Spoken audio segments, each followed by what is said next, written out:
When I saw my 78-year-old grandpa hook the keys to that HOA cop's truck and drive it straight into the creek, I knew this war was about to end. But what I didn't realize was that it was just getting started. It all began when Chad Morrison, this self-proclaimed HOA security director, decided that our family land was his personal parking lot. 6 months of him parking that matte black Ram 2500 right at our ranch entrance. 6 months of us calling, writing letters, pleading, and 6 months of him laughing in our faces. But when he touched my girlfriend, that was the drop that broke the dam. Let me tell you the story about why you should never mess with a 78-year-old farmer with 40 years of heavy machinery experience. Drop a comment below about where you're watching from. Now, let's get into this story. My name's Jake Thompson, and before this mess started, life was simple. I graduated from Texas A&M with an agricultural business degree and moved back to help Grandpa Hal run our 200-acre ranch outside Austin. The Thompson family had owned this land since 1923, through the Depression, 2 world wars, and countless droughts. Grandpa always said, when your roots run deeper than your neighbor's fence posts, you don't budge for anyone. Our ranch sat where the old country road met newer subdivision developments. It used to be all farmland, but in the last 5 years, these fancy HOA communities started popping up like mushrooms after rain. That's where Chad Morrison came into the picture. First time I saw him, he was stepping out of that ridiculous truck, all blacked out windows, oversized tires, and chrome accessories. The guy looked like he was compensating for something. He was maybe 6'2", with the kind of build that suggested he used to work out, but had been letting beer do the heavy lifting lately. It was a Tuesday morning in January when he first parked that monstrosity across our main gate. I was heading out to check cattle when I saw it. This massive black truck blocking the entrance like some modern Berlin Wall. At first I figured it was a mistake. Maybe he was lost, GPS glitched. I walked over and tapped the driver's window. When it rolled down, I got my first good look at Chad Morrison. His face had that permanent scowl some folks get from spending too much time angry at the world. "Excuse me, sir, but you're blocking our entrance," I said, keeping it polite. Chad looked me up and down like I was something he'd scraped off his boot. "Your entrance? According to the HOA property survey, this is community access road, public right-of-way." I felt my jaw tighten. This was our land, had been for 100 years. "I think there's been some mistake. This is private property, the Thompson Ranch. We've got deeds going back to 1923. Chad's laugh was like fingernails on a chalkboard.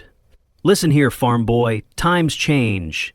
This whole area is under HOA jurisdiction now. You got a problem with that, take it up with the board." That's when Chad's demeanor shifted from dismissive to hostile. He stepped out, using his height to intimidate me. "You don't want trouble? Then maybe you shouldn't be touching my vehicle." He pulled out his phone and started recording. "I'm documenting this interaction for the HOA board. Harassment by property owner, attempted damage to HOA security vehicle." I stepped back, hands raised. "Man, I'm just trying to get to my cattle. Can we work something out?" Chad leaned against his truck, arms crossed. "Here's what we're gonna work out, Junior. I park where I need to park to do my job. Your little farm here, it's disrupting the aesthetic of our community. The HOA board is reviewing zoning for this whole area. Might be time to consider selling, moving somewhere more rural." The way he said rural made it sound like a dirty word. I stood there trying to process this. This stranger had just told me my family's century-old ranch was ruining his community's aesthetic and suggested we should sell. "Look, Chad, that's Mr. Morrison to you, farm boy. Mr. Morrison, this is my family's land. We're not going anywhere, but we can be good neighbors. Maybe we can figure out a schedule." Chad chuckled and shook his head. "You still don't get it, do you? This isn't a negotiation. This is me informing you of how things are going to be."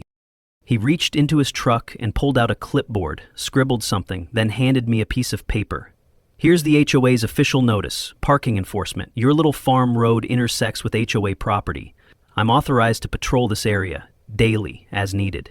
I looked at the paper. It was mostly gibberish, legal-sounding words strung together, but nothing official-looking. This doesn't look legitimate. Where's the letterhead? Proper signatures? Chad's eyes narrowed. "You questioning the authority of the HOA board, son?" I felt heat rising in my chest. "I'm questioning your authority to block my family's entrance to our own land." Chad stepped closer, close enough that I could smell stale coffee and cigarettes. "Let me make something clear, farm boy. The HOA owns this community now. Your little plot of dirt is surrounded by our property. We control the access roads, utilities, zoning. You want to play hardball? Go ahead. See how long you last." With that, Chad climbed back into his truck, fired up that obnoxiously loud diesel engine, and drove off. But not before leaving something on my windshield. A handwritten note. "This is HOA property now. Deal with it." I stood there holding that note, feeling anger and disbelief. Who the hell did this guy think he was? Before I could call Grandpa, I heard his old Ford pickup coming down the drive. When Grandpa Hal stopped and saw my face, his expression grew serious. I handed him the note and explained what happened. Grandpa read it slowly, folded it carefully, and tucked it into his shirt pocket. "Jake," he said with a tone I'd never heard before, "do you know that I used to be a combat engineer in Vietnam?" I shook my head. In all my 25 years, Grandpa had never talked much about the war. "Well," he continued, studying the tire tracks Chad's truck had left in the gravel, "seems like it might be time you learned a few things about strategy." That evening, Grandpa told me stories I'd never heard. Harold Thompson hadn't just been a farmer all his life. He'd spent 2 tours in Vietnam as a combat engineer, building bridges and clearing obstacles. After the war, he'd used his GI benefits to buy heavy machinery and expand the ranch. "The thing about bullies, Jake," he said, rocking in his chair, "is they always underestimate the people they're picking on. They see what they want to see. Just some old farmer and his grandson. They don't see the guy who spent 3 years outsmarting the Viet Cong." I'd always known Grandpa was tough, but I was starting to realize there were depths I'd never suspected. The next morning, Chad was back. Same truck, same spot, same attitude. But this time, I was ready. I'd done some research.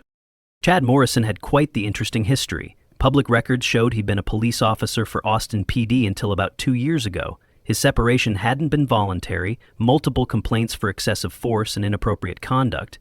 After that, he'd bounced between security companies before landing this HOA gig. The best part, the woman who'd hired him, Margaret Morrison Blackwell, wasn't just the HOA board president, she was also his mother-in-law. Chad's wife had divorced him around the time he lost his police job, but Margaret kept him around as her personal attack dog. The whole setup stank of nepotism and small-town politics. But the real game changer came when my girlfriend Emily showed up that afternoon. Emily Rodriguez was in her last year at UT Law, working part-time at a local firm specializing in property rights. She was smart, tough, and had zero tolerance for bullies like Chad.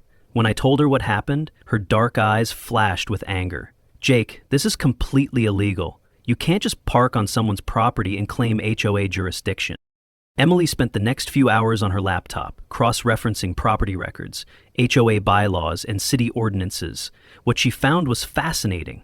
The Thompson Ranch had been here long before any HOA existed. Our property rights were grandfathered in under county law. More importantly, the road Chad was claiming as HOA property was actually a private easement that belonged to us. "Here's the thing," Emily explained, spreading maps and documents on our kitchen table. "The HOA has no legal authority to regulate your property. Zero. You're not part of their community, you never agreed to their bylaws, and they can't block access to your own land." Grandpa leaned over her shoulder, studying the paperwork with interest. "So what you're saying is, this Chad fellow is trespassing?" Emily nodded. "Not only trespassing, but potentially engaging in harassment and intimidation. There are serious civil and criminal violations here." Grandpa smiled, not his usual warm grandfather's smile, but something colder. "Well then, sounds like we need to document these violations properly." The next morning, I was ready with a camera when Chad pulled up, but something was different. Margaret Morrison Blackwell was with him. I'd seen her picture in the local paper, but in person, she was even more intimidating. Margaret was in her mid-60s, with silver hair pulled back severely, and the kind of outfit that screamed expensive. She wore pearls. At 10 in the morning, on a ranch road, when she stepped out of Chad's truck, she looked around our property like she'd found something unpleasant. "You must be the Thompson boy," she said, not bothering to introduce herself. Her accent was pure money, affected upper-class drawl that said she'd been practicing being better than other people for decades. "I'm Jake Thompson, ma'am. This is my family's ranch." Margaret sniffed. "Yes, well, that's what we need to discuss. Your little farm here is becoming quite the eyesore for our community. Property values in Pine Creek Estates are suffering because of this." She gestured vaguely at our ranch like it was a personal insult. I felt my blood pressure rising. "Ma'am, with all due respect, we've been here for 100 years. Your community's about 5 years old. We were here first." Chad stepped forward, his hand resting on what looked like a police-style radio. "Listen here, Junior. Mrs. Morrison Blackwell is trying to be nice. The HOA board has been reviewing zoning for this entire area. There are options being discussed at the county level. Eminent domain, public good, you understand?" I didn't understand, but I was getting angry. "Are you threatening to have our land taken away?" Margaret held up a manicured hand. "No one's threatening anything, dear. We're simply exploring all options to maintain the character and value of our community. Perhaps you'd be interested in selling? I'm sure we could work out a fair price."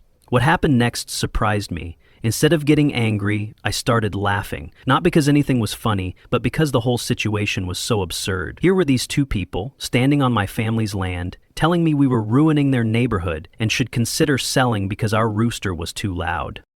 "Ma'am," I said when I stopped chuckling, "I appreciate your concern, but this ranch isn't for sale. It's been in my family for 4 generations. This is our home." Margaret's smile turned icy. "How unfortunate. Well, I suppose we'll just have to see what legal remedies are available." Chad nodded and made a note.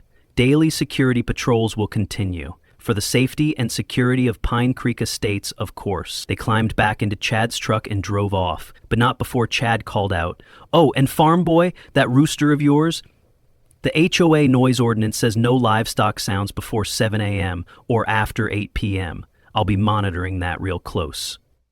As their truck disappeared, I realized this was bigger than just Chad being a jerk. This was organized, a campaign to drive us out. I pulled out my phone to call Emily, but before I could dial, I heard another engine, Grandpa's old Ford. But he wasn't alone. There was another truck following him. When they both stopped, Grandpa got out along with a man I didn't recognize. A big guy in his 50s wearing a khaki uniform with a badge. "Jake," Grandpa called, "I want you to meet Sheriff Johnson. Bob's an old friend from the service. We served together in the Mekong Delta." Sheriff Johnson extended his hand. "Pleasure to meet you, son. Your grandfather's told me you folks are having some trouble with the HOA crowd." I shook his hand, confused. "Well, yes, sir, but I didn't know Grandpa had called you." Grandpa grinned. "Oh, I didn't call him about that. I called him about something much more interesting." Sheriff Johnson pulled a folder from his truck and handed it to me. "Your grandfather asked me to run a background check on Chad Morrison. Thought you might find the results illuminating." I opened the folder and my stomach turned. Chad's police record was worse than I'd thought. Multiple excessive force complaints, 2 suspensions, and a final incident involving inappropriate conduct toward a female victim. A note from his commanding officer caught my attention. "Officer Morrison displays concerning patterns of obsessive behavior and has difficulty accepting civilian authority. Recommend psychological evaluation." The guy wasn't just an asshole. He was a potentially dangerous asshole. Sheriff Johnson pointed to another page. "He's not even employed by the HOA. He's employed by Margaret Morrison Blackwell personally, through her private security company. Legally speaking, he has about as much authority as a mall cop. So when he claims to be enforcing HOA regulations, he's basically cosplaying." Sheriff Johnson finished. "The HOA board approved some security patrol, but Chad's interpretation goes way beyond anything they authorized." The next morning brought Chad's first major escalation. I woke to voices and music from our front gate. Looking out, I couldn't believe what I saw. Chad's truck was there, but so were 3 other vehicles. They were having a barbecue, a full-blown cookout with folding chairs, portable grill, cooler full of beer, and about 6 guys I'd never seen before. They'd set up right in front of our gate, blocking access to our property. When I stormed outside, with Grandpa behind me, I realized it was worse than it looked. They'd moved our gate posts to make room and scattered trash across our gravel drive. One of Chad's buddies, a heavy-set guy with tattoos, was grilling hamburgers on our property. "What the hell is this?" I shouted over the music. Chad looked up from his lawn chair, beer in hand. "Hey there, farm boy. Just having a little community gathering. HOA business, you understand?" His friends laughed. "This is private property," I said, trying to stay level. "You need to pack up and leave, now." Chad stood up slowly, making a show of it. "Well, that's the thing. We're having a discussion about property boundaries. According to county records, this road right here is actually a public easement. Has been since 1965. I felt Grandpa's warning hand on my shoulder. These jerks had invaded our land, moved our gate, and were literally having a party on our property. "Chad, I'm asking you one more time to leave. Peacefully." Chad exchanged looks with his buddies and they all chuckled. "Or what, Junior? You gonna call the cops? Newsflash, I know all the cops. He pulled out his phone and started dialing. My heart sank. If Chad really had police connections, they might side with him.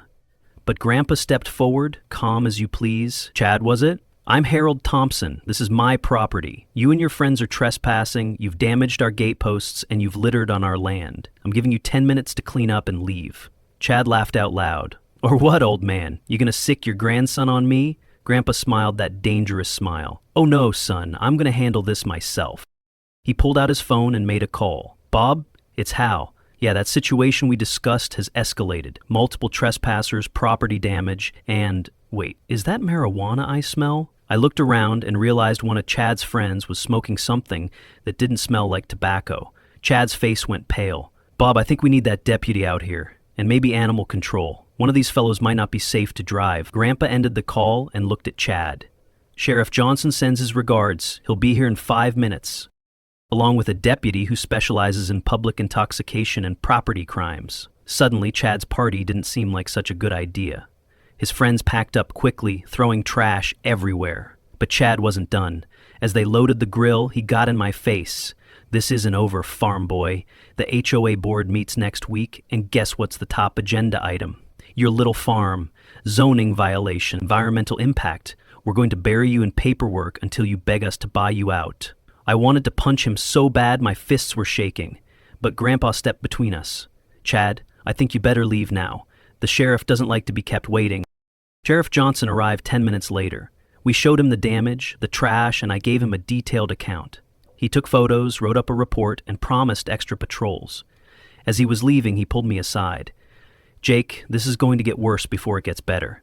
Chad's embarrassed now, and guys like him don't handle embarrassment well. Start documenting everything. Cameras, written records, witness statements. Build a case. I nodded, thinking about what Chad had said about the HOA board meeting. Sheriff, what can the HOA board actually do to us? Sheriff Johnson sighed. More than they should, not as much as they think. With the right connections at City Hall, they can make life difficult. File complaints, request inspections, lobby for zoning changes. It's all legal, but it's harassment if targeted at one property. As he drove away, I looked at the mess Chad had left. Beer cans, cigarette butts, grease stains on our gravel. But as I stood there, I noticed Grandpa was smiling. Why are you smiling? They trash our property. Grandpa bent down and picked up a beer can. Because, my boy, they just made their first major mistake. Emily found out what Grandpa meant by first major mistake when she arrived with legal documents and a camera. Texas has strict laws about property damage, trespassing, and public intoxication on private property. Every beer can, every cigarette butt, every grease stain was photographic evidence of criminal activity. Jake, this is actually great news, Emily said as she documented the damage. They escalated to criminal behavior. That gives us leverage we didn't have before. He spent 2 hours taking photos, measuring distances, cataloging every piece of trash. With Sheriff Johnson's report and this evidence, we can file charges: criminal trespass, vandalism, littering, possibly public intoxication. Grandpa nodded approvingly. Smart girl, Jake. You picked a good one. But our optimism was short-lived. When Emily tried to file charges the next day, she hit a wall. The desk sergeant was polite but dismissive. Ma'am, according to our records, there was no criminal activity reported at that address. Officer Morrison responded to a call about threatening behavior by the property owners, but no arrests were made. Emily's jaw dropped. Officer Morrison? Chad Morrison isn't a police officer. He's head of HOA security. The sergeant checked his computer. According to this report, Officer Chad Morrison responded to a disturbance call. The complainants declined to press charges. Emily leaned across the desk. Sergeant, Chad Morrison was fired from Austin PD 2 years ago. He's not law enforcement. The sergeant's expression didn't change. Ma'am, I can only go by what's in our system. If you'd like to file a complaint, you'll need to speak with Internal Affairs. When Emily called with the news, I felt sick. Chad had somehow gotten his police buddies to file a false report, making us look like the aggressors. This is insane, I told her. How is this legal? Emily's voice was tight with anger. It's not legal. It's fraud, filing a false police report, impersonating an officer. But it tells us Chad has deeper connections than we thought. Sheriff Johnson stopped by that evening. When we told him what happened, his face went dark. I was afraid of this. Chad's got friends on the force, guys who think like him. He paused carefully. What Chad did, filing that false report, it's a felony, but proving it will be nearly impossible. His word against yours, and he's got friends backing him up. I felt hopeless. So what do we do? Just let him get away with it? Sheriff Johnson looked at Grandpa, and some silent communication passed between them. Well, there are official channels, and then there are unofficial solutions. Grandpa rocked back in his chair. Bob's right, Jake. Sometimes you can't fight the system from the inside. Sometimes you have to beat it at its own game. The next few days passed quietly. Chad didn't park at our gate. No more surprise barbecues. I hoped maybe the police report had satisfied whatever point he was trying to make. But Emily was nervous. Jake, this feels like the calm before the storm. Guys like Chad don't just back down. She was right. It started small. Just feelings of being watched while working in the fields. Trucks that seemed to follow me into town. Phone calls that hung up when I answered. Then it got direct. Emily started getting text messages, at first innocent. Saw you at the coffee shop today. You looked nice. That's a pretty dress. But they escalated quickly. You could do better than that, farm boy. A smart girl like you shouldn't waste time on a loser. When Emily showed me the messages, my blood ran cold. The number was blocked, but we both knew who was sending them. Emily, you need to report this. She laughed bitterly. And tell them what? That the guy they just backed up with a false police report is stalking me? Jake, they're not going to help. The harassment continued for 2 weeks. Emily changed her number, but somehow Chad got the new one. Your boyfriend doesn't deserve you. I could protect you better than he can. You're making a mistake staying with him. Finally, Emily confronted Chad directly. Against my advice, she drove to the HOA office to file a formal complaint. What happened next makes my blood boil. Emily found Chad behind the reception desk. When she demanded to speak to Margaret Morrison, Blackwell, Chad smiled. She's not in, but I'm happy to help. What can the HOA do for you today, Emily? The way he said her name, familiar, possessive, made her skin crawl. I want you to stop sending me text messages, stop following me, stop harassing me. Chad's expression didn't change. I think you're confused. I don't know what you're talking about. Emily showed him the messages, but Chad held up his hand. Emily, I think you might be under stress. Dating Jake Thompson can't be easy. All that financial pressure, the legal troubles your family's having. Maybe you're imagining things. That's when Emily realized how deep this went. Chad knew about her family, her background, details he shouldn't have access to. How do you know about my family? Chad leaned back, completely relaxed. Emily, I'm in security. It's my job to know about potential threats to our community. Your boyfriend's family has been flagged as problematic. We're doing our due diligence. Emily stood to leave, but Chad's voice stopped her. Emily, you're smart. You're going to be a lawyer. You've got your whole life ahead of you. Don't let Jake Thompson drag you down. When his family loses that ranch, and they will, where's that going to leave you? Emily turned around, eyes flashing. Are you threatening me? Chad spread his hands innocently. Not at all. I'm offering you an opportunity, a fresh start. I could help you with that. The implication was clear. She left without another word, but Chad called after her. Think about it, Emily. You know where to find me when you're ready to be reasonable. When Emily told me what happened, I lost it completely. I wanted to hurt someone, really hurt them. I was halfway to my truck when Grandpa grabbed my arm. Jake, stop. Think. I spun around, anger pouring out. Think? Grandpa, he's stalking Emily. He's threatening her. Grandpa's grip tightened. And then what? You assault him, you go to jail, and he wins. Is that what you want? I wanted to argue, but I knew he was right. So what do we do? Let him get away with it? Grandpa's eyes had that dangerous look again. No, Jake. We don't let him get away with anything. But we do this smart. We do this right. He paused, looking toward the road where Chad's truck had been parked so many times. You know, I never told you the full story about that bridge in Vietnam. About what we did to Charlie after his 27th attempt to blow it up. I shook my head, still shaking with rage. We didn't just rebuild the bridge again, Jake. We built a trap. That night, Grandpa sat me down and told me about Operation Thunder Road, a mission in Vietnam that wasn't in any history books. The Viet Cong kept destroying our bridges, he explained, so we started building them to be destroyed. Fake bridges that looked real, but were designed to collapse when they put explosives on them.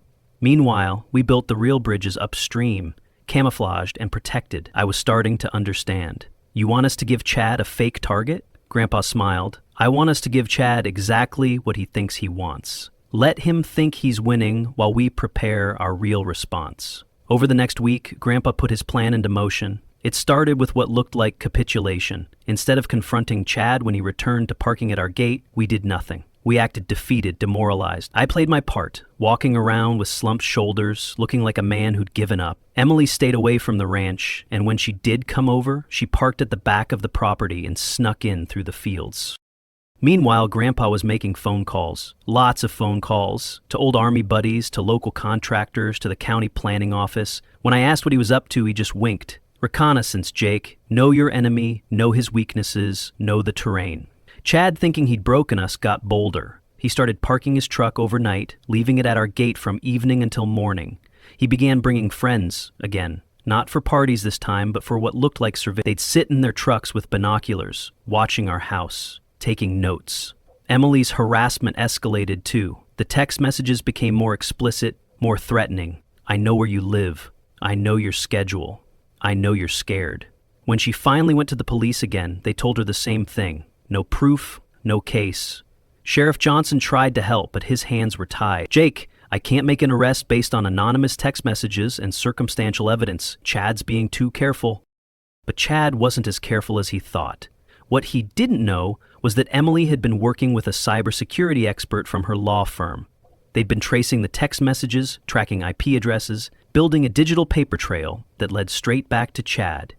Jake, we've got him, Emily told me excitedly one evening. The messages are being sent through a VPN, but there are metadata fingerprints that tie them to devices connected to the HOA office Wi-Fi.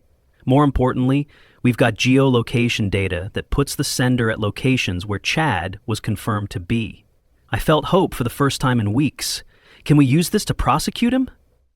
Emily's smile faded. That's the problem. The evidence is technically admissible, but getting it requires a warrant, and getting a warrant requires probable cause. And the police won't pursue probable cause because they don't think we have a case. It's a catch-22.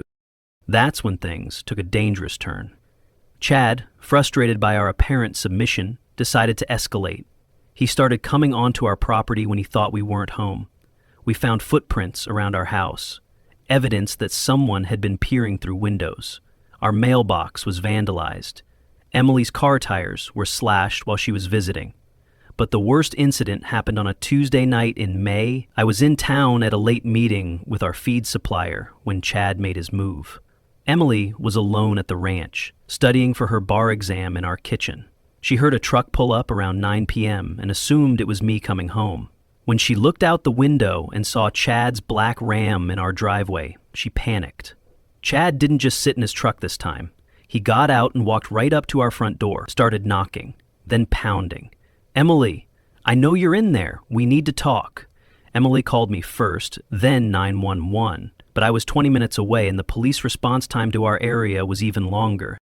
Chad kept pounding on the door, shouting threats and demands. You can't avoid me forever, Emily. I'm trying to help you here. Your boyfriend's family is going down, and you can either go down with them or come with me.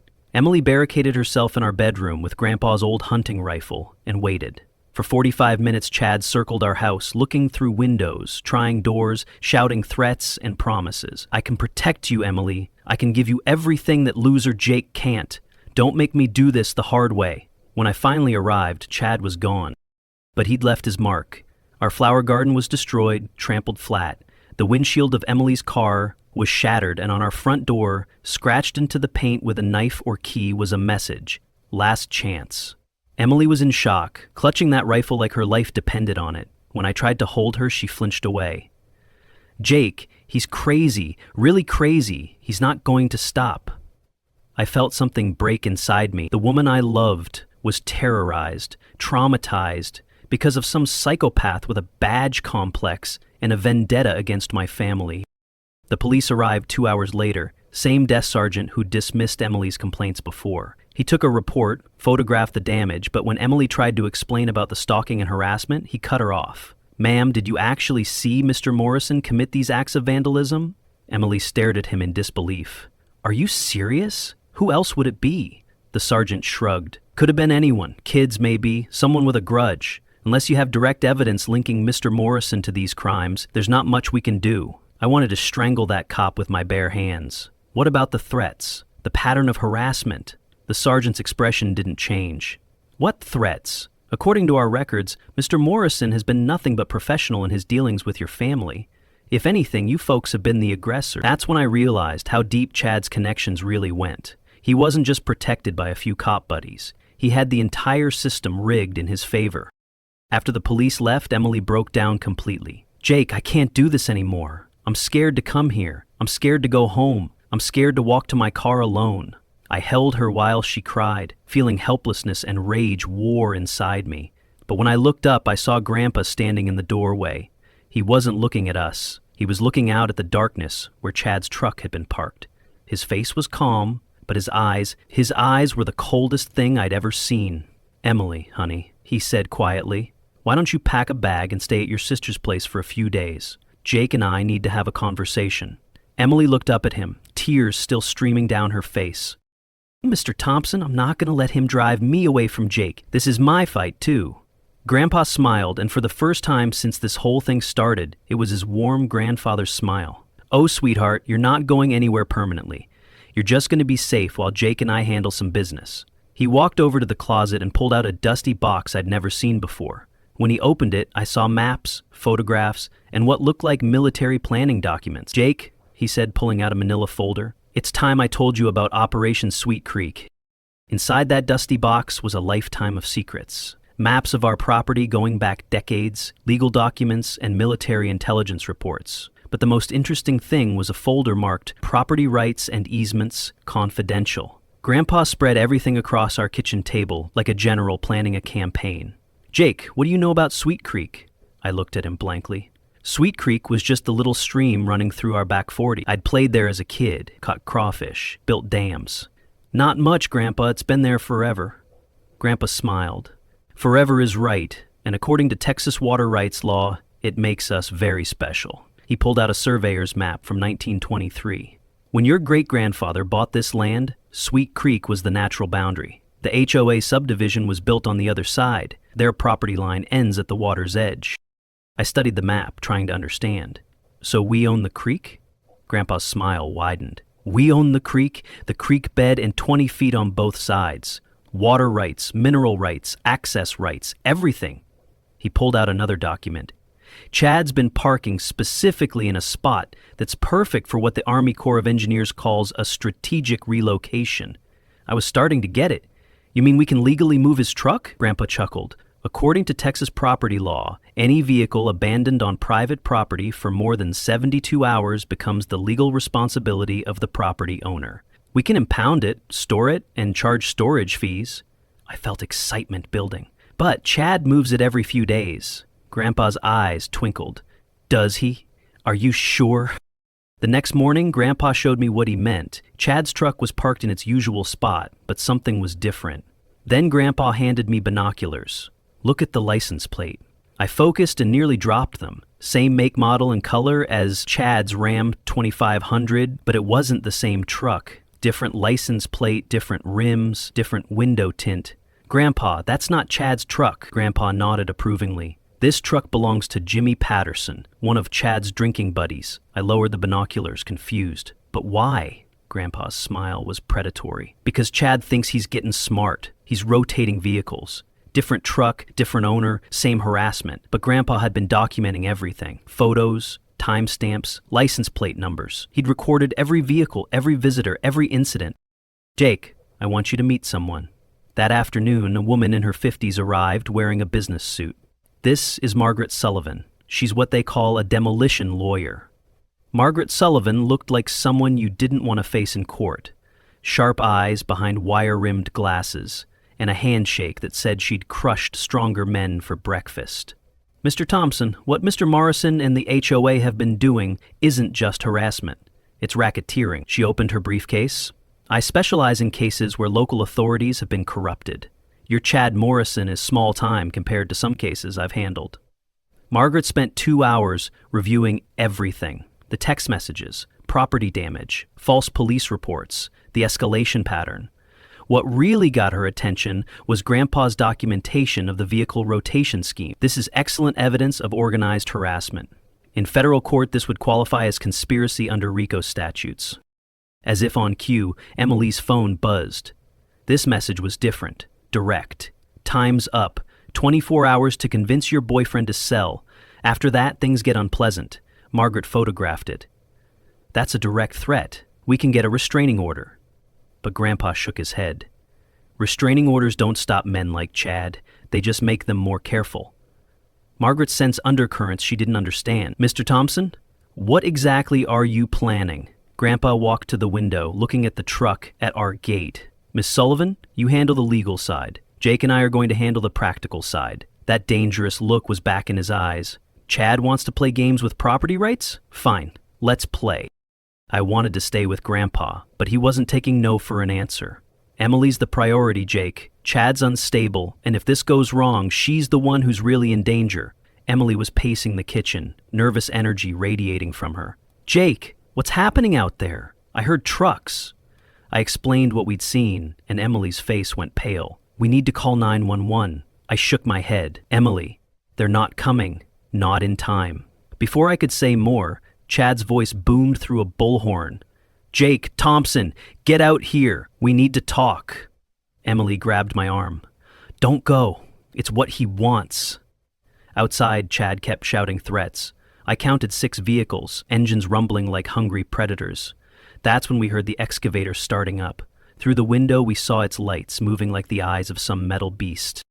Chad's voice cracked with uncertainty. What the hell is that? Old man, you better not be doing something stupid. Emily and I moved to the front window. What we saw made my jaw drop. Grandpa sat in the excavator's cab, wearing his old army helmet, maneuvering the massive machine toward Chad's actual Ram 2500 parked at our gate. Chad and his buddies stood around their trucks, clearly not expecting this response. Is that old fool crazy? Chad shouted. He can't do that. But Grandpa stopped 10 feet from the truck and shut off the engine. The silence was deafening.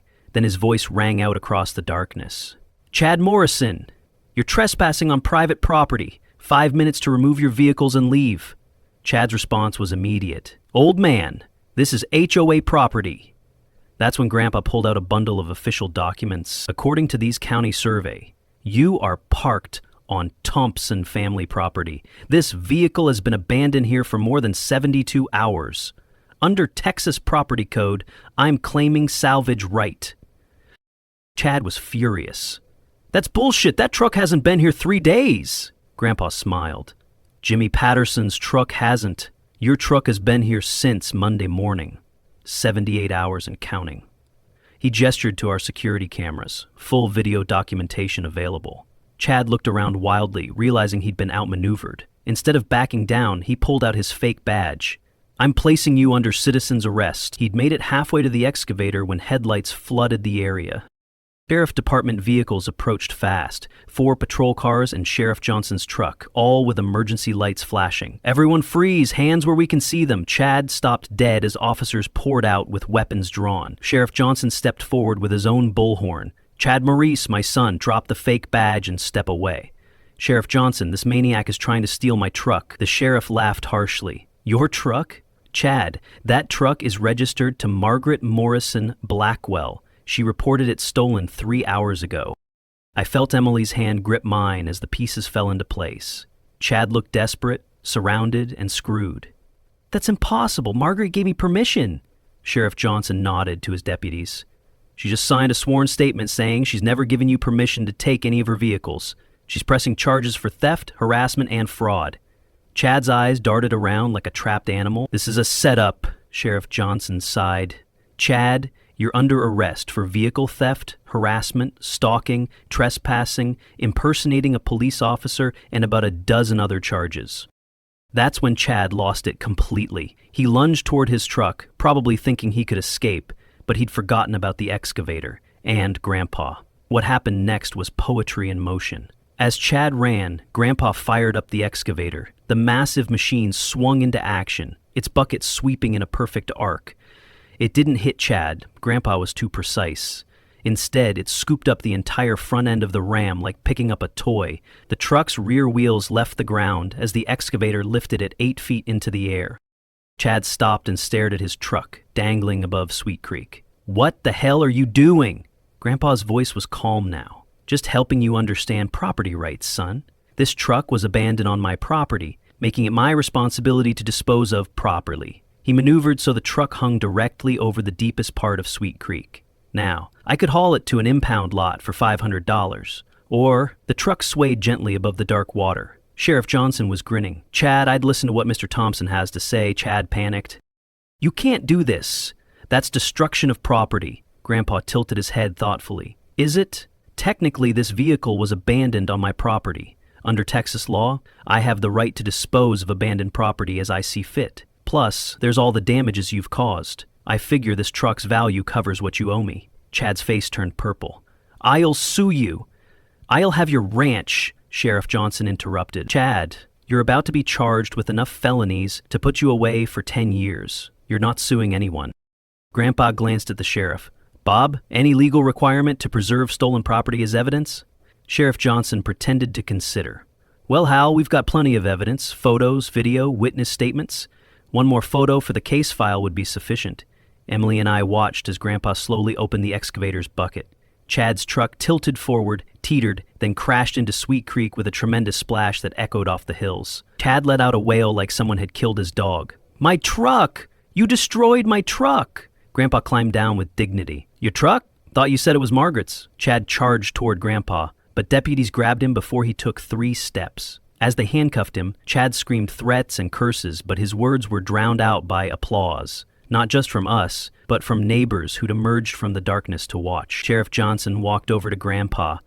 "Hal, that was beautiful, completely legal, fully justified, and absolutely perfect."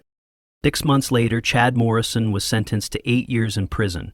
Margaret Morrison Blackwell paid for all damages plus substantial settlement for harassment. She disbanded the HOA security program and became an unexpected friend. Emily passed the bar and started her own practice. Our ranch is peaceful now. We use that spot by the creek for family barbecues where Emily loves telling visitors about the night Grandpa taught a small-town dictator about gravity and property rights. And every time I hear Sweet Creek flowing, I remember the most valuable lesson Grandpa taught me. Never underestimate a 78-year-old farmer with an excavator and 40 years of experience teaching fools about boundaries.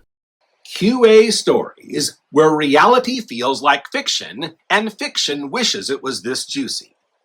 Hit that like before the next bombshell drops.